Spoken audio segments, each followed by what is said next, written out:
We got married in Mexico, and he left me 6 weeks later. I loved him, was insanely in love with him. But you need some context for all this.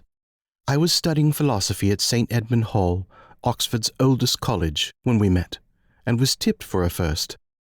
Adam blazed into my life, and it was as if a piano had fallen on me with all its melodies. That was his phrase when I shared the image with him.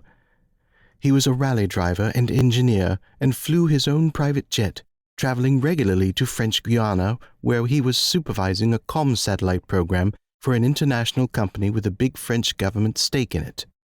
Too many of the satellites were landing in the sea or exploding in the stratosphere. It was his job to get the program back on track. He developed specialist software he claimed would revolutionize the comms satellite industry, which he successfully used on that contract. Good-looking, charming, and successful, he had everything going for him, including me, for those mad weeks we spent together. Then it was all over as suddenly as it begun. He didn't even say goodbye. Just left a note in our hotel room. I found it after I got back from a dip in the pool. Dear Jessica, I've had a great time with you, but I'm sorry. Marriage isn't for me. I still love you, but with the deepest regret I'm calling time on our relationship. Please don't think badly of me. Love, Adam. I shook as I read those words and rushed to the wardrobe to check if his clothes were still there. They weren't. Even his toiletries had vanished from the bathroom.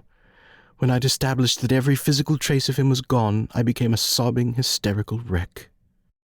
When I'd recovered sufficiently to pack my suitcase, I booked a flight home and got the hotel to order me a taxi to the airport. While I was waiting in reception, a middle-aged American man came up to me. He was obviously moneyed. His watch alone must have cost more than I earned in a month. The corners of his mouth were pointed towards the floor, as if unable to resist the pull of gravity. "You must be Jessica," he said. "What if I am? What business is it of yours?" I was in no mood to socialize. "Your husband just ran off with my wife." He showed me a photograph of a stunning young woman at least 20 years his junior. So I thought to myself, Adam's note was a lie. It's not that marriage isn't for him. He found someone else and couldn't keep his dick in his pants. It's that simple. The taxi arrived just as I was looking up from the photo of the woman my husband had run off with, sparing me the ordeal of further interaction with her aggrieved husband. "I'm sorry, I have to go." Picking up my bags, I marched out with what little dignity I could muster.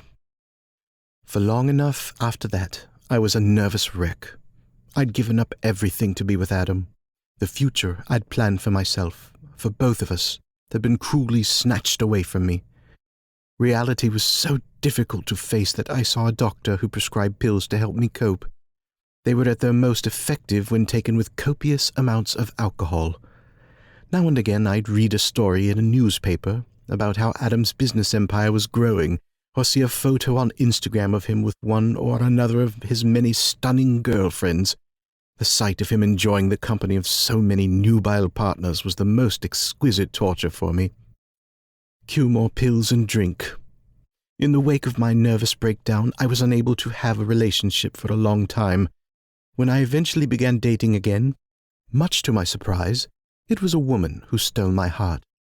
Maybe I'd always been lesbian, or possibly it was a reaction to having been so brutally betrayed by a man. At some point, with my new partner's help, I emerged from my alcoholic and pill-fueled haze, picked myself up off the floor, and began to think clearly. A simple equation formed itself in my mind. He'd taken my future away. He owed me. I could have had a high-flying career if not for Adam. Because of him, I'd abandoned my degree, which would have been the key to it all. Then I'd spend 2 years in a state of near oblivion, due to his betrayal. It was payback time. Adam was extremely wealthy. He'd inherited a lot of money. Plus, he was a big earner. He could afford to compensate me for the wrongs he'd done me, handsomely. I saw a lawyer and instructed him to arrange my divorce and ensure I got a big payout.